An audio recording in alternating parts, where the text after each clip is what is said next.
అదే దాదాపు దేశం మొత్తం మీద వచ్చినటువంటి విదేశీ పెట్టుబడుల్లో 14.7% వాటా. అంటే ఎంత గొప్పగా చంద్రబాబు నాయుడు గారు కృషి చేశారో, ఎంత గొప్పగా మనకు పెట్టుబడులు వచ్చాయో కేంద్ర ప్రభుత్వం రిలీజ్ చేసినటువంటి డేటా ద్వారా మనకు అర్థమవుతుంది. ఇన్ని వేల కోట్ల రూపాయలు, 65,000 కోట్ల రూపాయల పెట్టుబడులు మన రాష్ట్రానికి వచ్చాయి అంటే అది ఏ రకంగా సాధ్యమైంది? ఇదిగో ఈ రకంగా వచ్చినటువంటి ప్రతి ఒక్క అవకాశాన్ని వదులుకోకుండా ప్రతి సంవత్సరం కూడా వరల్డ్ ఎకనామిక్ ఫోరం లాంటి సమిట్స్కి, దావోస్లో జరిగినటువంటి సమిట్స్కి, ఇంకా అనేక దేశాలు పర్యటించి చంద్రబాబు నాయుడు గారు చేసినటువంటి కృషి వల్ల అన్ని వేల కోట్ల రూపాయల పెట్టుబడులు మన రాష్ట్రానికి రావడం జరిగింది. ఒక కియా పరిశ్రమ కానీ ఇంకా అనేక రకాలైనటువంటి పరిశ్రమలు ఏ రకంగా వచ్చాయంటే అది చంద్రబాబు నాయుడు గారు జరిపినటువంటి పర్యటనలు. కియా మోటార్స్ పరిశ్రమని ఇక్కడ తీసుకురావడం కోసం స్వయంగా సౌత్ కొరియా వెళ్ళి అక్కడ కియా మోటార్స్ ప్రతినిధులతో మాట్లాడి వారిని ఒప్పించి మిగతా రాష్ట్రంలో వాళ్ళు ప్లాంట్ పెట్టాలని ఒక నిర్ణయం దాదాపుగా తీసుకున్నటువంటి సమయంలో వాళ్ళను ఒప్పించి వాళ్ళ మనసు మార్చి ఆ ప్లాంట్ని అనంతపురం జిల్లాకి తీసుకురావటం వల్ల ఎంత మేలు జరిగింది ఆ జిల్లాకి, రాష్ట్రానికి ఒకసారి మనం ఆలోచించాలి. అంటే చంద్రబాబు గారు చేసినటువంటి కృషి ఎటువంటిదో ఒకసారి మనం గుర్తు చేసుకోవాలి. కానీ రెండో పక్కన ఇవాళ జరుగుతున్నది ఏంటండి? ఇవాళ జగన్మోహన్ రెడ్డి ముఖ్యమంత్రి అయిన తర్వాత మరి 4 సంవత్సరాలు వరల్డ్ ఎకనామిక్ ఫోరం సదస్సు దావోస్లో జరిగితే ఈయన ముఖ్యమంత్రి అయినటువంటి మొదటి సంవత్సరం 2020లో డుమ్మా కొట్టాడు. ఎందుకు వెళ్ళలేదో ఆవిడికి తెలీదు. సరే 2021 కరోనా, 2022 ముఖ్యమంత్రి గారు పర్యటనకు బయలుదేరారు. కానీ ఆ రోజున వచ్చినటువంటి వార్తలు ఏంటంటే ఈయన గారు విజయవాడ నుంచి ప్రత్యేక విమానంలో స్పెషల్ ఫ్లైట్ వేసుకుని కొన్ని కోట్ల రూపాయలు తగలేసి ఈయన దావోస్కి అని చెప్పి బయలుదేరాడు, స్విట్జర్లాండ్కి. కానీ వెళ్ళింది ఎక్కడికండి? లండన్కి. సీఎం వెళ్ళింది ఎక్కడికి? చెప్పింది దావోస్కు, దిగింది లండన్లో. దావోస్కి అని చెప్పి బయలుదేరి విమానాన్ని నేరుగా లండన్ తీసుకువెళ్ళి అక్కడ తన కుమార్తెను గెలిచారా, లేదంటే ఆయన వ్యాపార విదేశీ దొంగ పెట్టుబడులన్నీ చాలా దేశాల్లో ఉన్నాయి కదండి, మరి ఆ లెక్కలు చూసుకోవడానికి లండన్ వెళ్ళాడా? అది ఈ రోజుకి కూడా $1 మిలియన్ క్వశ్చన్. దావోస్కి అని చెప్పి నేరుగా లండన్లో దిగి మళ్ళీ అక్కడి నుంచి బయలుదేరి అప్పుడు మళ్ళీ దావోస్కి వచ్చినటువంటి పరిస్థితి. అంటే మన దేశం నుంచి దావోస్కి వెళ్ళాలంటే వయా లండన్ వెళ్ళాలా? ఆ రోజున అందరూ కూడా ఆశ్చర్యపోయారు. ఇన్ని కోట్ల రూపాయలు తగలేసి ఫ్యామిలీని అంతా మళ్ళీ లండన్లో ఉన్నటువంటి కుమార్తెను కూడా ఎక్కించుకుని భార్యా పిల్లలందరూ మళ్ళీ దావోస్కి వచ్చి స్విట్జర్లాండ్లో హాలిడే. ఇవాళ నేరుగా జ్యూరిక్లో దిగితే జ్యూరిక్ నుంచి 1 గంట దూరంలో దావోస్ అండి. మరి ఆ రోజున లండన్ వెళ్లాల్సిన అవసరం దేనికి వచ్చిందండి? అంటే సీఎం గారి దృష్టి దావోస్ పెట్టుబడుల సదస్సు మీద కాదండి, రాష్ట్రానికి పెట్టుబడులు తీసుకొద్దామన్న ఆలోచన ఆయనకి ఏమాత్రం లేదు. విదేశీ విహారయాత్రగా దాన్ని మార్చేసి ఇదిగో లండన్ వెళ్ళి లండన్ మిస్టరీ జగన్ ఫ్లైట్ అక్కడెందుకు దిగింది అంటే సూటిగా బదులు ఇవ్వని 2 మంత్రులు. ఇదిగోండి ఇది ఆ రోజున 2022లో ముఖ్యమంత్రి గారు చేసినటువంటి దావోస్ పర్యటన. ఉష్ దావోస్. జగన్ విదేశీ పర్యటనపై ఏమడిగినా తెలియదు, సమాచారం మా వద్ద లేదు.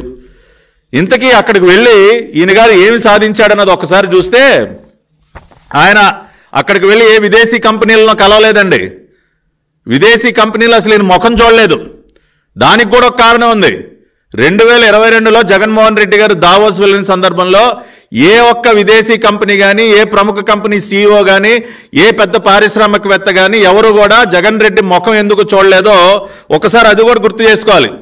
2020లో మరి పీయూష్ గోయల్ గారు దావోస్ వెళ్ళినటువంటి సందర్భంలో ముఖ్యమంత్రిగా జగన్మోహన్ రెడ్డి గారు పదవి బాధ్యతలు స్వీకరించినటువంటి మొదటి సంవత్సరంలో ఆయన చాలా ఘనకార్యాలు చేశారు కదండి. గతంలో చంద్రబాబు నాయుడు గారు తీసుకొచ్చినటువంటి పెట్టుబడులు, చేసుకున్నటువంటి ఒప్పందాలన్నీ కూడా అకారణంగా రద్దు చేయటం వల్ల, మరీ ముఖ్యంగా పవర్ పర్చేజ్ అగ్రిమెంట్స్ ఏవైతే ఉన్నాయో అవి రెన్యూబుల్ ఎనర్జీలో, సోలార్ ఎనర్జీలో, విండ్ ఎనర్జీలో చేసుకున్నటువంటి పవర్ పర్చేజ్ అగ్రిమెంట్స్ని కేంద్ర ప్రభుత్వం ఇది తప్పు అని చెప్తున్నా సరే వాటిని రద్దు చేయటం వల్ల దేశ ప్రతిష్ట దిగజారిపోయి దావోస్లో ఉన్న దావోస్ బృందం అంటే ఆ రోజున భారతదేశం తరఫున దావోస్ వెళ్ళినటువంటి పీయూష్ గోయల్ గారు తలదించుకోవాల్సినటువంటి పరిస్థితి ఏర్పడింది. 2020లో మరి దావోస్లో పీయూష్ గోయల్ గారి వద్ద క్యూ కట్టారు అక్కడ ఉన్నటువంటి పెట్టుబడిదారులందరూ కూడా. ఏంటి మీ రాష్ట్రంలో ఈ తుగ్లక్ ముఖ్యమంత్రి చేస్తున్నటువంటి పనులేంటి? మీ దేశంలో మేము ఎలా పెట్టుబడులు పెట్టాలి? ఏమి క్రెడిబిలిటీ ఉంది మీ దేశానికి? ఈ రకంగా ఒప్పందాలన్నీ కూడా రద్దు చేసుకుంటే మేము ఎలా పెట్టుబడులు పెడతాం, గ్యారంటీ ఏంటని చెప్పి పీయూష్ గోయల్ గారిని గట్టిగా నిలదీసేసరికి ఆయన తలదించుకోవాల్సినటువంటి పరిస్థితి ఏర్పడింది. ఆ విషయాన్ని ఆయన ఒక సమావేశంలో కూడా చెప్పి దేశ ప్రతిష్టనే దిగజార్చింది ఒక రాష్ట్రం అని చెప్పి ఆయన మాట్లాడినటువంటి ఒక మాటలు కూడా ఒకసారి మీకు వినిపించాలి. stable and predictable regulatory regime. And we have a stress point on the power purchase agreements down south, which hopefully everybody is working to try and resolve. But it has damaged India's reputation very, very severely. In fact, if any of you has influence in that state, please exert that influence. We are also working to find a resolution. But I'm toying with an idea. And if any of you, maybe CII can help me, can we create a framework where the center and states sign a legally binding document committing everybody to stick to contracts and contractual obligations, irrespective of political changes or governments changing? I think it's time as a nation we decided on doing this. And anybody who reneges on any contract should commit that the Reserve Bank can cut his devolution of funds and pay for that contract, but not allow any such damage to the whole nation's reputation.